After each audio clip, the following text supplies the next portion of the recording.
Hi, everyone. Anne O'Connell with OC Publishing here, and welcome to the author journey. We have a very, very special guest today, and her name is Heather Hendrie, and she's going to join me in just a moment. But we're going to be celebrating the recent launch of a collection of stories that she and a couple of friends put together and launched as a bestseller. It was very exciting. I'm very happy for her. It's called Awfully Hilarious Stories We Never Tell. And hopefully she'll share with us some of the impetus behind this. But let me tell you a little bit about her before I bring her up to join me.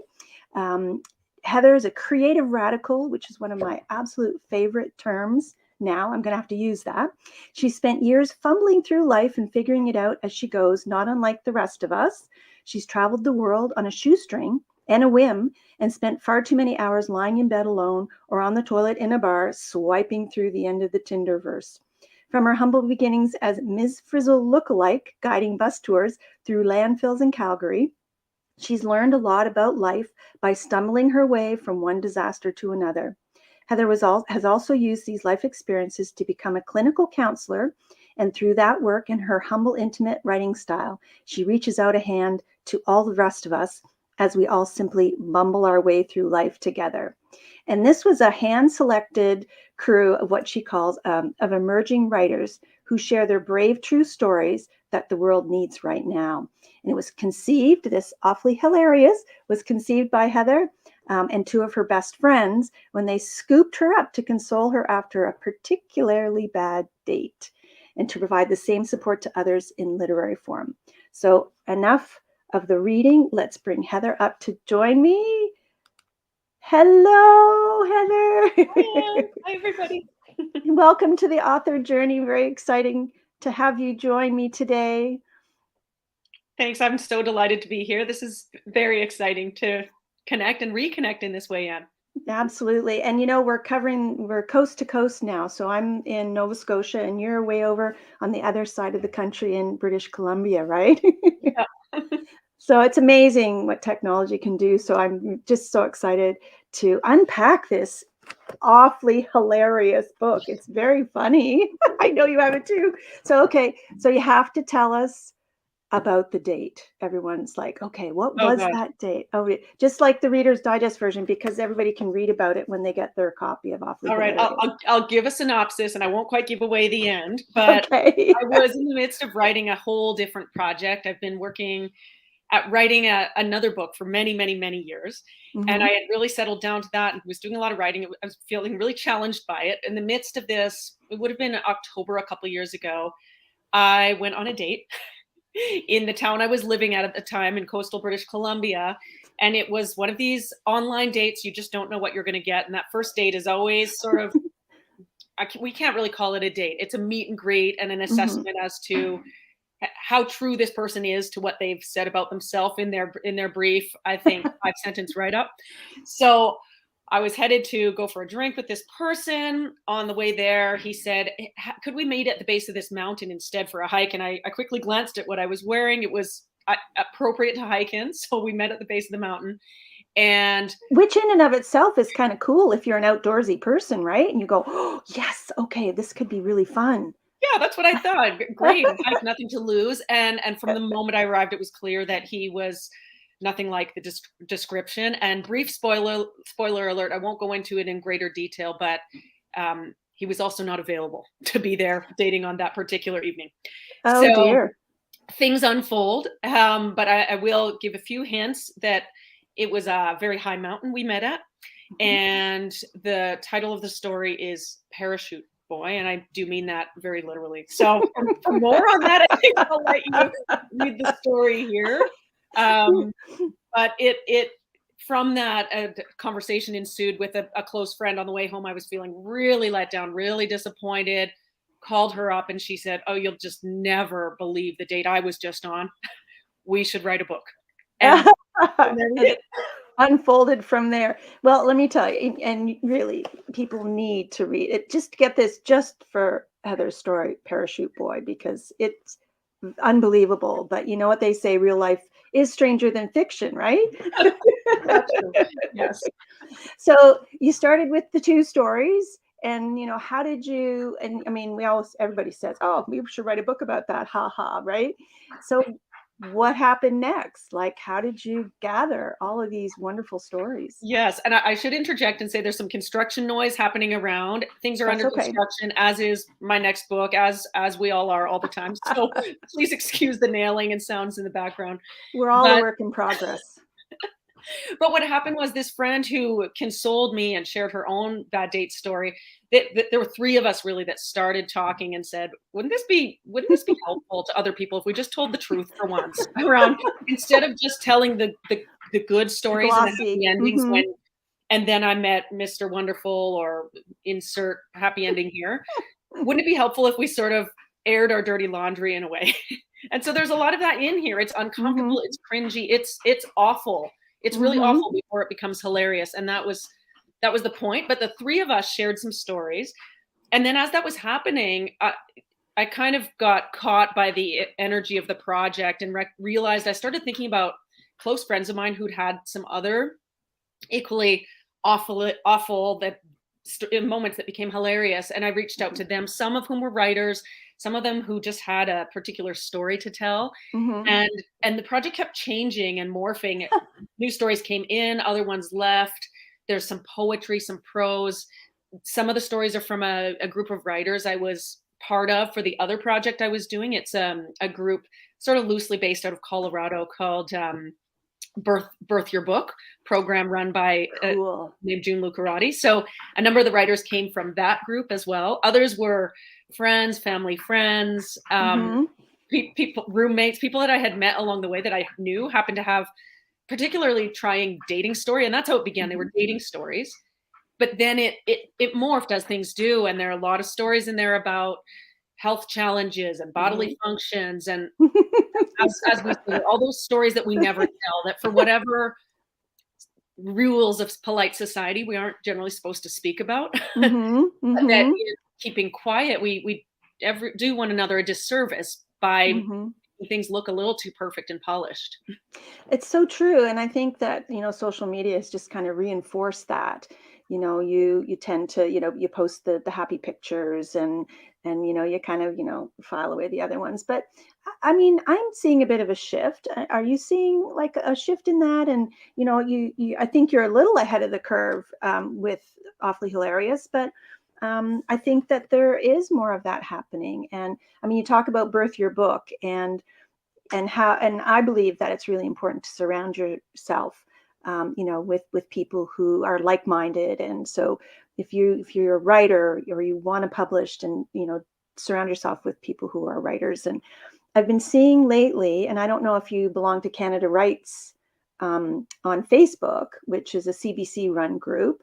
There was a post recently, and I've seen a few of these people talking about like book launches or book signings in a bookstore that like nobody shows up to, Mm, or it's crickets, you didn't sell a book. And then all of these people who are very well-known authors saying, oh my gosh, have I got a story for you. And mm, you start to realize that, like you said, you kiss 100 frogs before you find your Prince Charming. And there's so many stories about famous authors that it doesn't happen overnight, right? yeah. so so when you had this outpouring of other stories, they started coming out of the woodwork. Like, how did you pare it down, or did you, or are you going to do a part two?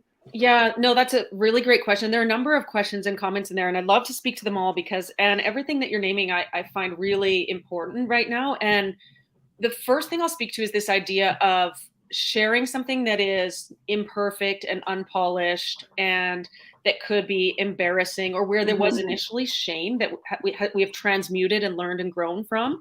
Yeah. I occupy a really unique privileged position. I think it's important to name that both with my identities, but also I sit and work as a clinical counselor. And so Hmm. day by day, I'm repeatedly in the very privileged position of hearing people's very, very painful moments. And when we're able to share those or know that we're not alone in that moment, that can Hmm. really change everything. So I actually really do believe it's a disservice often to present something too perfect, and we're Mhm. seeing that all the time with social media. It's unhelpful for the most part what we're being flooded with, because Yes. it's very hard not to compare and think that we are in some way failing or coming short. And yet one of the greatest things I think in the messiness of our humanity is to hold hands with one another and say, "Sweetheart, I have been there too, and it's not pretty, and you're not alone, and Yeah. I'm with you." And so there was actually a lot of fear in putting this out into the world, both for myself around Mhm. who might read it, what might they think. And I know for the contributors, it took a lot of courage to Yeah. share these stories. Some are written under pseudonyms. Some people didn't want to share their story. I really honor that, because Mhm. these are courageous. Um, it's quite edgy to share Mhm. something where you have felt really uncomfortable. Mhm. Yeah. Well, Yeah. and I have to just back up a little bit, and I'm going to delve a little bit more into that, but I have to ask, who is Ms. Frizzle? Oh, oh, thanks. That's a great question. So there's a children's book called The Magic School Bus, and the star of it is Okay. this Miss Frizzle with wild curly red hair, even wilder than mine, if you can imagine. And she always wears very funky earrings like lizards, and then she shrinks all the children to the size of a water droplet if they're trying to understand the way the water cycle works. Or she brings them aboard her magic school bus, touring through the human body to understand how the lungs and the heart work, for example. So that was the Oh, persona I adopted when I was doing I environmental. love that. How did I not know about that? I used to teach preschool. It probably came like after my preschool teacher days, but I love it, and I adore your crazy red hair. It's always Thank you. I just love it. I just think it's so you, right? It's just so you. Thank Exactly. you. You'd Yeah. love Miss Frizzle.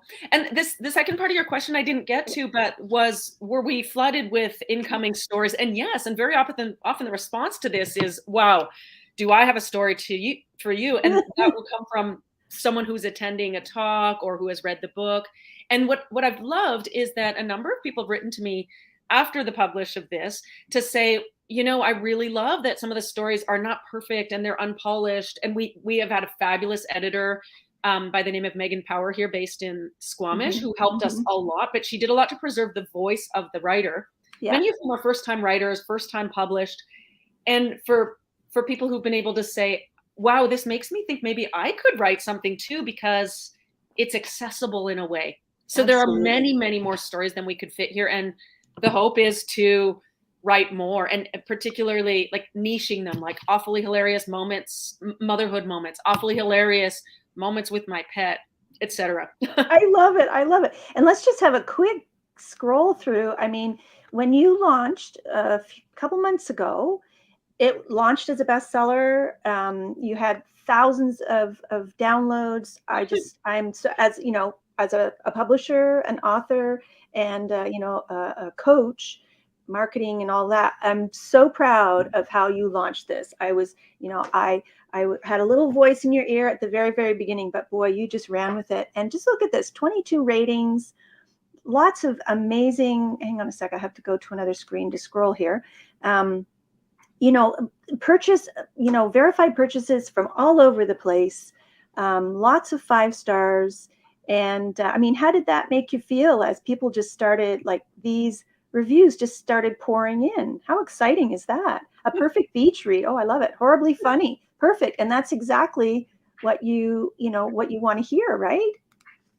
Thanks. I have to say, it was so thrilling. I almost didn't know what to do with all the support. And I think some of the contributors here could attest. We never expected this to be like in book form, much less Hmm. become a bestseller. It just overnight, we launched it on Valentine's Day, Palentine's Day, Yeah. that day where so often, these Hallmark holidays where we feel really missed if we aren't somehow partnered or Hmm. celebrated or get the right flowers and chocolate on that day. So Hmm. we purposely did that to reach out and support folks on that day, and it took off. And Hmm. I have to say, it was really overwhelming. It was quite shocking to see this happen, and at the same time, very exciting. And friends, family, who I hadn't heard from and connected with in years, Hmm. really, really showed up to support. And it was just an Nice. incoming flood of love and support and joy. And yeah, I just have a huge smile on my face. I love it. I love it. When you talk about Valentine's Day, I think it's really important for people to celebrate Valentine's Day with self-love. Yeah. I mean, I have a collada ring, that is, it's an Irish sort of wedding band, but it's, with my hands I take your heart and crown it with my love. And they say, like, you wear it towards you if you're taken, and you wear it facing out if you're, but I wear it towards me because I love me, right? Always. So, and I just think I wanted to share also, hang on just a second. I'm going to bring up your website. I want people to see, hang on a second. There you are. You're a counselor. And I loved the very opening line. Life is beautiful. It's also messy, overwhelming, and raw. And that's okay. It's meant to be. Talk a little bit about that. And here, I mean, one of the things that, and we've known each other for a very long time, and I've always adored you. So, but and I'm like, when I read, oh my gosh, she's a wilderness counselor, sign me up, right? Talk a little bit about that philosophy, and it obviously feeds into, this hopefully awfully hilarious series that's going to evolve. Yeah. A number of the things that you're saying are bringing me to tears right now. This is the whole idea is we're all learning and growing, and it's messy and imperfect. And again, I had to hurdle a lot of barriers to put this on paper and in print, because there's a lot of things that, oh, people are going to know this about me. It's contradictory to the presentation of a confident, competent individual, but we all have all those aspects to us. Yeah. And again, as a counselor, I'm really, really privileged in seeing so much of the universal pain points, the absolutely unique moments for every individual, and then the pieces that are universal.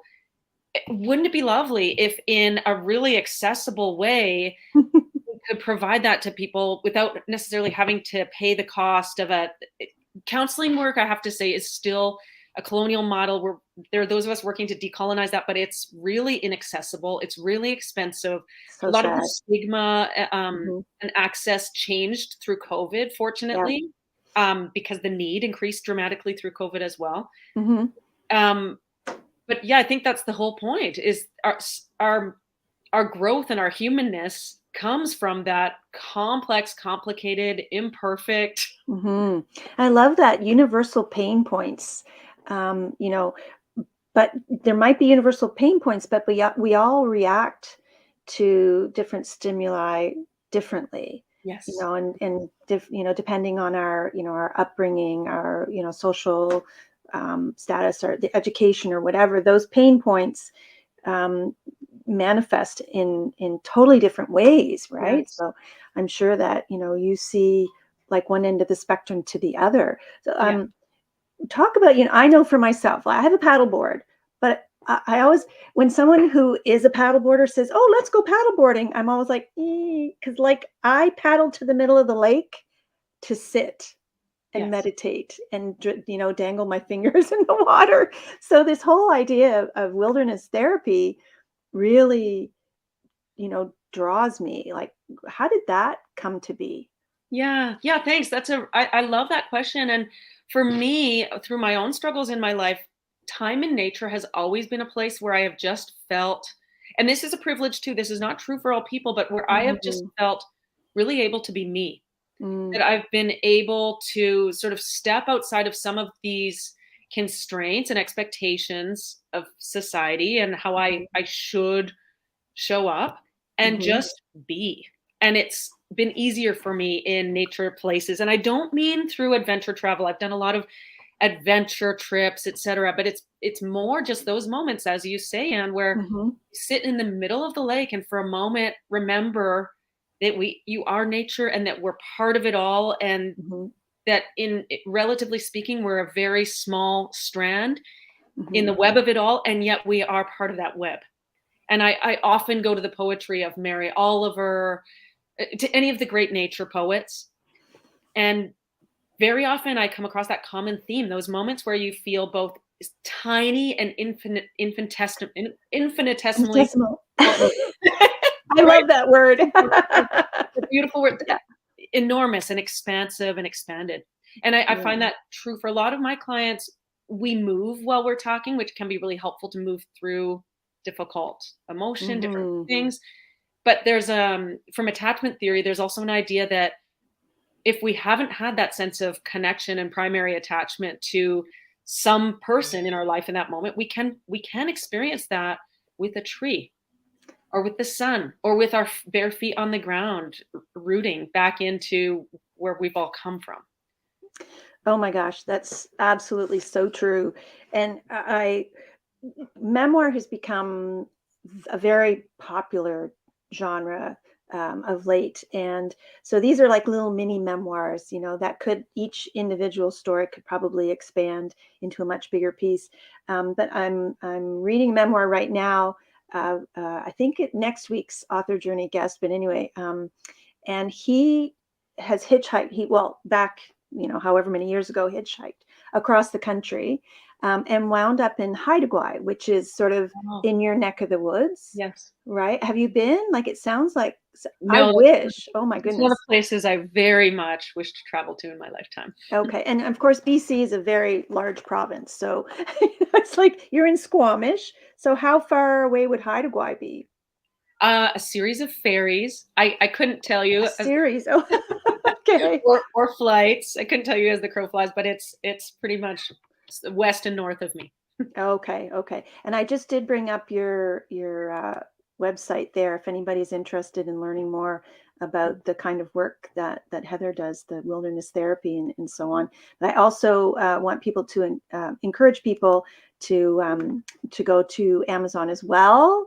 Um, and also, if anybody is watching and you have questions for Heather as we're chatting, we've got a few more minutes to go.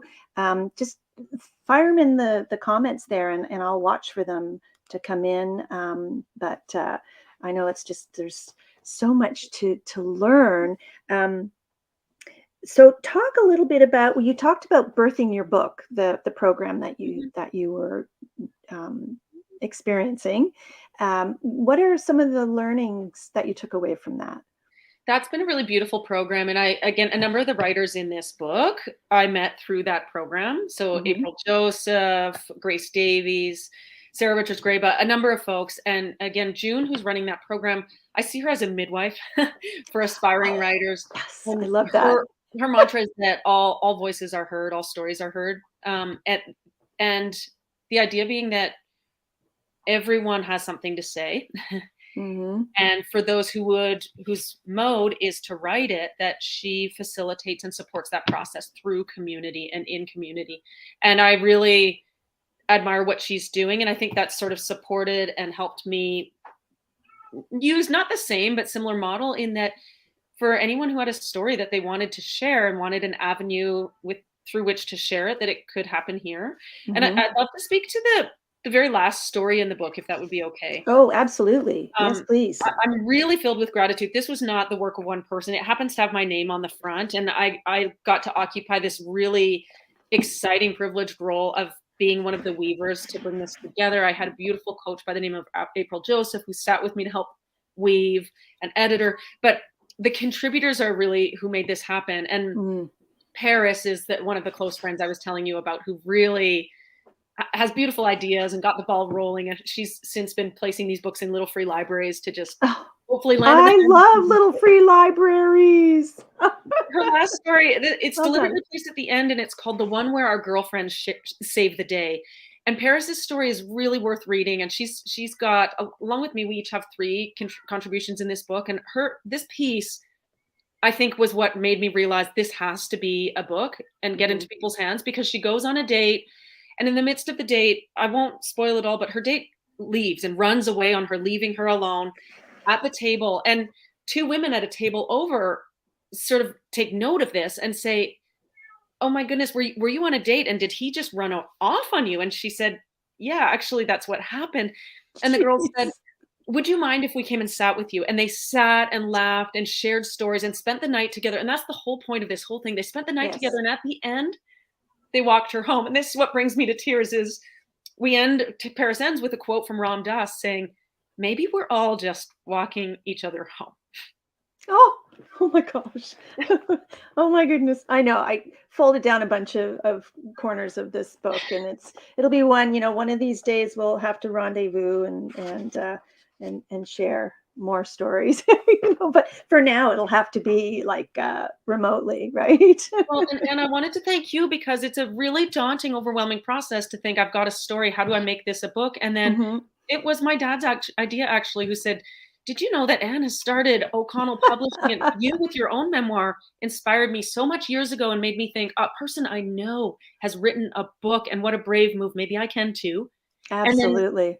in reaching out to you and receiving so much generosity from, you know, someone who has walked this very difficult path before. What do you do if you're not picked up by some giant publishing house, which Hmm. is the domain of the very privileged few? Yes. It is a very steep learning curve. And, I really admire you and I applaud you for reaching out. And, I was absolutely delighted to be even remotely helpful in the process. But there is, it's a constant learning. And, you talk about, the challenges of the gathering and the putting the actual book together. But I mentioned that you launched as a bestseller with thousands of downloads. So that the marketing, the book marketing piece is huge, and a lot of people say that's when the real work begins, and it never ends. Um, so talk a little bit about that, and what the plan sort of brought you to launch day, and then what you're doing ongoing, if you've got a series Oh yeah. burbling. Oh yeah. I mean, quite frankly, I couldn't really tell you. I could not tell you, but I could tell you what I do know, and that is that Mhm, this didn't happen alone. I have a mhm. really great friend from high school actually who started this beautiful branding company. It's called Awesome. Ethos Design, Ken Okay. Braithwaite. You've Mhm, met him too. mhm. He's responsible for the cover and the back and really for making this take book form. I knew Wow. that he had written a really funny book. It says great things that happened under Trump, and political views aside, it's blank. It's a blank journal, and I saw that and thought, wow, somebody I know has also made a book, and I wonder how he did that. And I asked him, and he held my hand through turning it into a book. Good. And then we had all sorts of beautiful brainstorms about, well, hey, let's make this come out for a stocking stuffer around the Mhm, solstice in December 2022. And as things go, it was not ready on time. And delightfully so, because what could mm. be better than to launch on February 14th, Yes. Gratitude Day, day for self-compassion and sharing, hey, Yeah. I'm here to hold your hand. But we also did have a lot of help, and I wasn't necessarily one for Amazon, but we realized that putting this on Amazon, we could make it free for download as Mhm, an ebook. mhm. It's still through Kindle Direct Publishing for folks who belong to Kindle what's Unlimited. thank you, Kindle Unlimited, Mhm, Netflix for books. They can mhm. read it. So it seemed like a way to make it really accessible and to start, and then Yep. eventually finding other ways to make the book available too. But Mhm, through that, we were able to do that on a really particular day. We were able to make it free. We wanted to make it free as a gift on mhm, that time of year. And that's when it suddenly just around the world, folks were downloading, they were reading it. We mhm. also reached out for some help to a group in Portland who had access to a number of different lists and listservs for folks who are looking for the next great book. And Mhm. it got picked up. And so Awesome. gratitude to them.